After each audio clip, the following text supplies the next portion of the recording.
All right.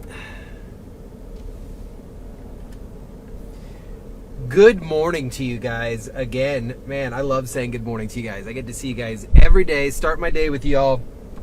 And I really hope you guys are enjoying some of these segments that we're doing, because we get to tackle topics that we normally wouldn't on TV, or I would not have enough time to have a conversation really about certain things.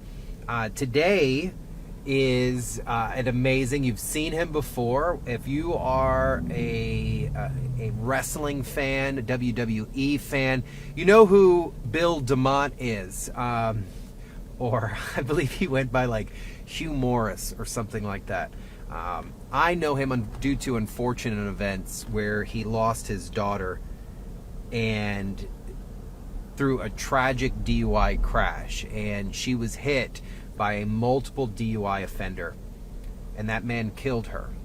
And the DeMott family is one of the strongest families I've ever seen, and they began the Carrie Ann DeMott Foundation. So over the years, I have grown a very serious friendship with Bill, with Lacey, with Casey, the family, and of what they do. And it's more than just harping about DUIs. It is about really about your decisions, about our youth, about the things we are doing to prevent bad decisions from happening in the very first place. And that's what the mission really is of the Carrie Ann DeMott Foundation. And today, I'm going to welcome Bill into the truck with us here inside Results One. Talk a little about him, talk a little bit about the organization, and then talk about what we have going on tonight. We have a town hall taking place tonight, and we want to talk about it, invite you out if you're available. So let's pick Bill up. We're over here at the C3 Church off of Lake Underhill. Curb there, got to watch out for that. And this is where the town hall is going to be happening. So we want to pick Bill up and really have a really good conversation. So that is the beautiful ride right there of their vehicle, which we'll talk about a little bit. So here's the man himself, Mr. Bill DeMott, getting out of his ride.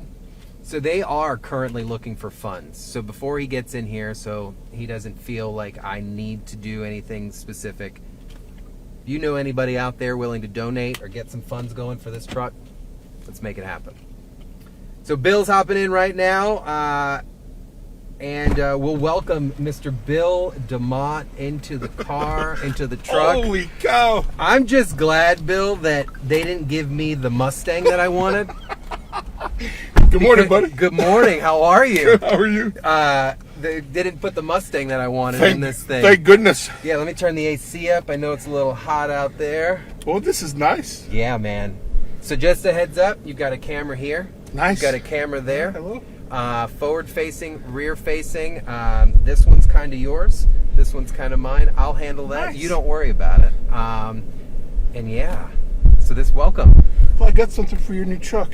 All right.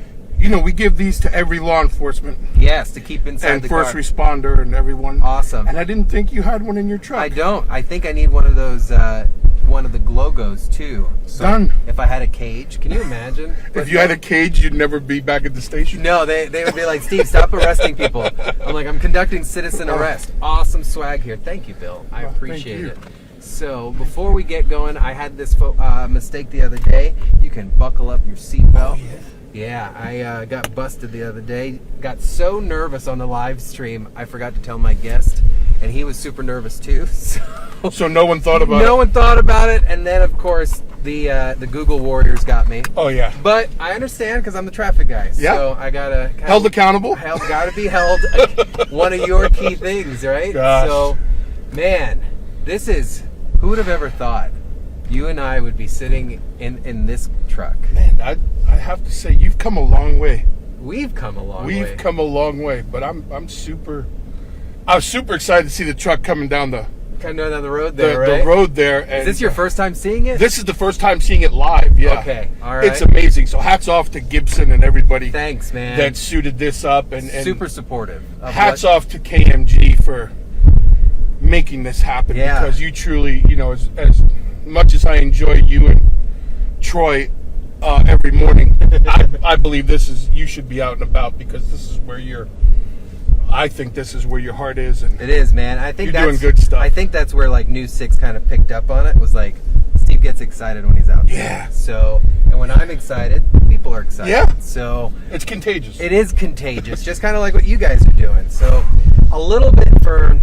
Listen, you should have an ID badge for News 6 at this point, because of how much you've been to our station and all that. But for those that don't know who you are, so I've kind of floated what you've previously done. I did not know you as the bad guy, the wrestler, the sports entertainer. I didn't think about that. So tell me a little bit about that, if you can. Funny, long journey, 35 plus years in professional wrestling and sports entertainment. I didn't know it was that long. Yeah. I just was inducted this summer. What a summer we've had. This summer I was inducted into the Wrestling Hall of Fame in Waterloo, Iowa, which was I didn't really know that, cool. Man, goodness. But the culmination of it, everything that I've done leads back to the foundation. It's crazy how that works. Yeah, and I've always said that wrestling prepared me for public speaking, dealing with different personalities every day, and all those things. So my journey was different. I was an entertainer, right? We put smiles on people's faces and tell a story every day. And who knew that this is what it would...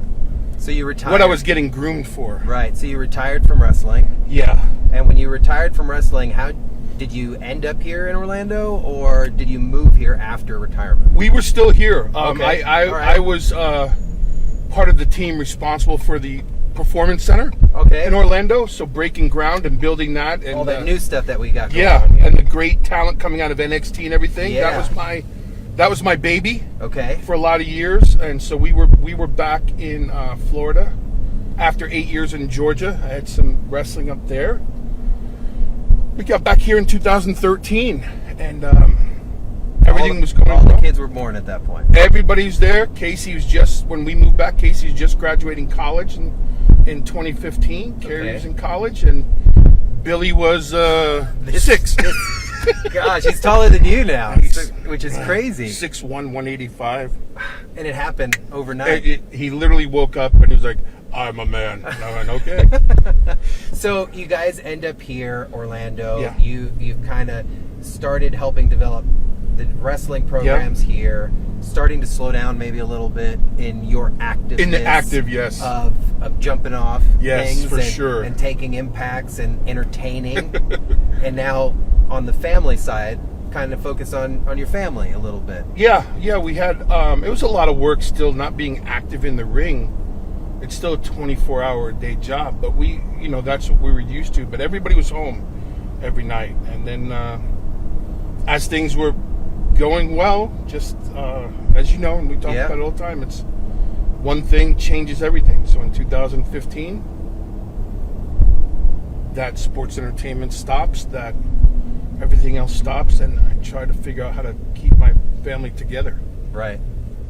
So after the crash that killed Carrie, how do you take that and get to where we are literally today, Bill? Because you and I have had emotional conversations. We've argued with each other. We've not talked to each other. And to be as big and grasping and the teeth and hunger that the organization has right now, how the hell did we get here, man? Well, you just said it. It's the conversations, it's the emotional, it's the anger, it's law enforcement. I mean, I was approached by your dear friend and my dear friend Kim Montez not too long after the crash, and I'll say this again because I don't think it's said enough. FHP did more for my family than just navigating a crash, Right. and taking care of my daughter. They saved my life, which in turn allowed me to keep my family moving forward. But I was approached by Kim Montez and asked me if I would speak at Timber Creek High School, and this was early 2016. Okay. So 6 months into the crash and trying to navigate this journey, I wasn't prepared for it. But do you think anybody is? No, I don't think. Here we're coming up on 8 years now, Steve, and I know you know that. But it's still day one. It's still yesterday. But Kim said, if you could say a few words. And I went with Casey and Lacey, and we stood in front of 1,500 students at Timber Creek High School. From that moment on, the conversations that happened after what we said, and as you know, I always say, I don't know what I say when I talk. Right. I literally go blank. I have, and the running joke is, I have a big speech printed out and some bullet points. I never look at it because I just don't know. Because but you spend hours the night before prepping. Hours. And then even today, I've been up so early thinking about, oh my gosh. But that's the wrestling mind, right? Right. Be prepared. But the conversations that happened after made me realize that it wasn't about me. Somebody else needs to have a conversation before they're affected. Fast forward almost 8 years now since Carrie was taken from us, and I say we're nationally recognized with no sponsorships, nothing. We're just, I always say, like a mom and pop. We're just a family trying to make a difference. To me, there are so many organizations, so many. They're endless 501(c)(3)s. Yeah. Endless. Millions, maybe. Yes. When it comes to sponsorships, that's how they survive. Yes. You guys have no continuous corporate sponsors at all. Yeah. We have no your community supported. Yes. You're not saying that you wouldn't welcome people to sponsor. Like, that would be very great. nice. Yeah, it'd be great. But you guys thrive off of the community because they're the ones supporting you guys and keeping the mission kind of going. And so this was a family decision. So we took the family vehicle and turned it into the foundation truck. We've taken the family finances to make sure we had the printed resources. And as we grew, our notoriety grew. So we're very fortunate when people donate. Right. Or if they purchase a shirt, the money goes to the foundation. Everything we do is 100% volunteer. Every family member, every board member. And we ask for nothing to go present. If you can make a donation, great, because that gets us somewhere else. Right. Those donations get us to Oregon, Iowa. And so when you're saying gets you there, allows you to speak here, what's the mission, Bill? We can't raise awareness about something we already know about. A couple years ago, I was in Oregon speaking at a DUI conference as a keynote speaker. And the great Candace Lightner, the original founder of MAD, Mothers Against Drunk Driving, was speaking. She said something that resonated with me ever since. We don't need to raise awareness because we already know that drinking, texting, being impaired, speeding, all these things, we're already aware of it. What we have to do is start holding people accountable. So, wow. We, from elementary school through college. In elementary school, we talk about social media because we know all these kids are on social media. Oh, that winner. There's a great reason why we go and travel, because he's in a hurry. But I figured if I can get to the kids can get to their parents. Because if you look at these crashes, as you know, let's look at the age of the offenders. The average age of the offender is 28 and above. Not these kids. Right. So we're gonna educate the kids and motivate them and inspire them to realize the decisions they make will affect more people, their community, their ball team, their church, and their family. More importantly, go have the conversation with your parents. And maybe we can change the attitude of accountability. Now, to date, and I know you're a numbers guy. I'm a numbers guy. How many people do you think you've spoken to? As of yesterday, we started 2023 at just over 100,000. Okay. And this summer we've spoken to 8,500 more. So we're over 100. We're close to 110,000 people For this year. for the 7 years. For the 7 years. So we're averaging 17,000 people a year we're reaching. That's not counting law enforcement that we work with and teach in right. You know, you guys recruit teach at classes. The academies, right? Now, it's not just you don't find. If someone says, "Hey, Bill, listen, what you guys are doing, I want to hear it." There is no stopping you guys. That's the terrible thing about the foundation, as you know, because I don't speak two letters, N-O. Right. Everybody, can you be here? Yes. And then I'm reminded that, but Bill, the night before you're in New Jersey. Well, I don't care. I can get to. Well, right. You say yes to me sometimes, and I'm like, stop. I didn't give you the date yet. Right. And you're like, yeah, I'm good. Yep. And I'm like, no, but don't you have this? And it's like, stop. Here's the thing. I feel like if we possibly miss an opportunity, I would lose even more sleep knowing if something happened that next day. Yeah. I hold that, and that's something I put on my own shoulders. But I talk to law enforcement about, please go out there and do it again. Even though you know sometimes the outcome isn't favorable to what you've done today. So who am I not to do that? So my answer is yes. Can you be in Alabama tomorrow? Yes. My wife says, that's a 12-hour ride. I said, well, then I have to be up at this time. And then we go from Alabama, we go to New Jersey, then we go to Iowa, and then someone calls and said, can you be in Oregon? Sure. Yes. And then Lacey goes, you will get on a plane for that. I wanted to drive because I knew in my mind from Oregon to back home, I can hit every other state and have a conversation.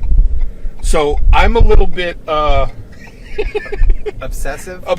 I've become obsessive. Well, and I think it's not. It is a personal mission. I think that's when it changes things. And for me, I never had the opportunity of knowing your daughter, but I've said it many times. I feel like I know her because of you guys.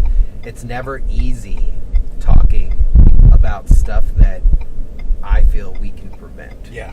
There are things that happen that we have to react to. Yeah. Medical conditions, things like that. But I say it all the time because I think people look at me are crazy. It's everything we do out here on the road is avoidable because, like you say, we're making decisions leading up to it. So what are we doing that is just so ridiculous that has us off track that is allowing this to happen? We're ignoring, the community, the public, nationwide, we're ignoring the fact that this can happen to us. We're ignoring the fact that just because I live in this area and I know this road, that I can text and get to where I'm going. Because we're forgetting the other cars on the road. We're counting on them to be responsible. So why would I count on someone else to be responsible when I'm not paying attention? And this is like my rabbit hole, right? I could go down this. But what, and I say this all, what emoji, what text message, what email is so important that has to be done while you're driving right now? Right. That can't wait to get to where you're going. And why would all these stories, all the news that breaks every single day here in Central Florida, do we still have this issue? And why do we have so many repeat offenders? Because we have no accountability. We have no accountability. This is where I get in trouble. We have laws in place. Those laws state, this is what happens, this is what happens. Now, DUI laws in Florida go up to 4th and 5th time offender sanctions. Why is that happening? Right. Why do we have 4 and 5 time offenders? It's like it's like you're allowed to go kill 1 or 2 people. Well, so what's the legal limit, right? So here's my question to you and everybody this morning. What's the legal limit on me going up to someone and shooting them in public? Am I bonded out? Do I get to keep my gun license, or can I apply for a transitional license until this court thing? And can I appeal it? How many times am I allowed to go shoot someone? What's the legal limit? Why do we have a legal limit Or why are we using the term legal limit when it comes to drunk, impaired driving? And impaired means, to me, if you're distracted, you're impaired. Right. So if you're using the cell phone, you're impaired. But why do we have a legal limit when we have law enforcement nationwide, the greatest campaign ever, drive sober or get pulled over? Well, I got a legal limit. You have a point. Judges are telling me that. Lawyers are telling me that. State attorneys are telling me that. The news writes in their reports, this person was arrested because the legal limit is 0.08. No. You can be, as you know, you can be arrested for 0.02. Right. You can blow triple zeros and you can be impaired. Correct. So it's a communication. Yeah. It's that a is double-edged sword. That's almost encouraging. Yes. Like, be smart, know the legal limit. And why I say this, I get a little worked up, is because I teach.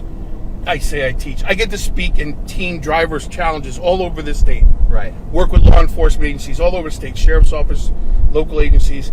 And one of the questions is from the gallery, from the students that are newly drivers or are going to be drivers, is how do I know when I'm at the legal limit? Why do they know that term? Why are we teaching them that you have till this point? That kind of ticks me off. Yeah. That's even something being generated Yes. as a question. Yes. So that leads me to one. This is the first time I have seen an organization that has your type of focus of decisions, preventing impairment, distractions, and just at the end of the day, make a decision that's going to keep you alive and other people on the road. Leads you to what you're doing tonight. Yeah. So I've never seen a community town hall. If you can, tell me what's going on tonight, and it's open to the public. So. Yes, everyone. And so the Kerry and DeMott Foundation is this: we're proactive. We're not reactive. There are organizations that have millions of dollars nationwide, and they're reactive. They get involved, and have said publicly they don't get involved until someone is killed or of importance to them again. We're proactive. We're trying to stop this. We're not trying to slow it down. We're trying to stop it. So July 9th of this summer, a father and son from Colorado were down here coming to UCF orientation. Right, I remember that. Right where you picked me up at C3, just a block down the road on Lake Underhill and Rouse Road, a repeat DUI offender ran a red light and killed that father and son. They're from Colorado. I believe the sister found out on Facebook.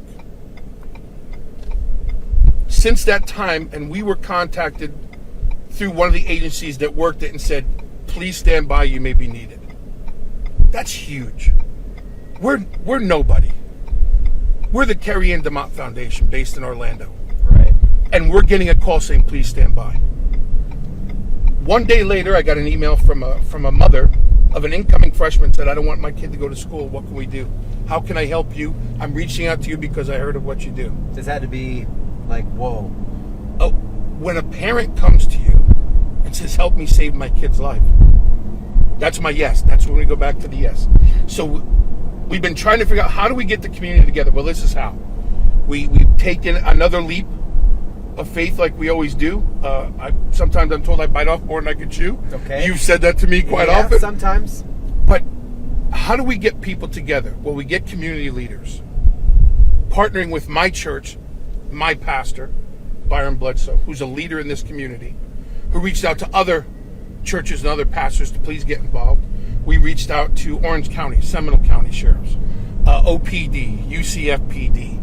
Yourself will be there. And we have 3 families that have been affected by this decision in various different ways. We want to introduce what is being done. We want to get that support instead of pointing the finger of why are they letting this happen or why is this agency. No, the agency is held accountable to a point, and then it goes to the judges, the state attorney, and the process. So the goal of tonight is to explain and educate. Explain, here's what is happening. Educate, here are the people that are doing it. And then here's how you can get involved before you become affected. And if that means donating your time at an event, if that means coming in and helping pass out things, if that means getting us into your school, That's all that you need to do. That's all that they need to do. And if it's worth having a conversation, here's my biggest thing. Here's where I get in trouble with the adult audience. Stop living by do as I say, not as I do. Right. Because if you're on your phone right now texting, and I'm an impressionable person, well, if you're doing it, I'm doing it. Right. Not only am I doing it while you're in the car, so neither one of us are paying attention, I'm going to do it when I'm driving too, because clearly you can get me to where I'm going. So where is this tonight? So this call to action for No More Empty Seats is at C3 Church here in Orlando. It starts promptly at 7 o'clock. We will have an opportunity at the end to open up for questions. So people that do attend can ask the panel some questions. I'm excited about this because I think people, you and I know what we do. Right. And there are people that know what we do, but there's some who have no idea why we do it. And why we continue to do it, because at the end of the day, Steve, you know this better than anyone. Nothing changes for my family. There's no benefit here. Here's the benefit for me. Here's the dad. I knew what my daughter was going to do with her life. Right. I know her message. I know her mission. And it's my job to make sure that happens. And it's my job to set the tone for my other two kids, so they don't give up. They're not afraid. They don't live in that bubble of the other shoe's going to drop. We need to know there's an answer to this. And if enough people get involved and start holding each other accountable, then there's no excuse. Awesome. Man.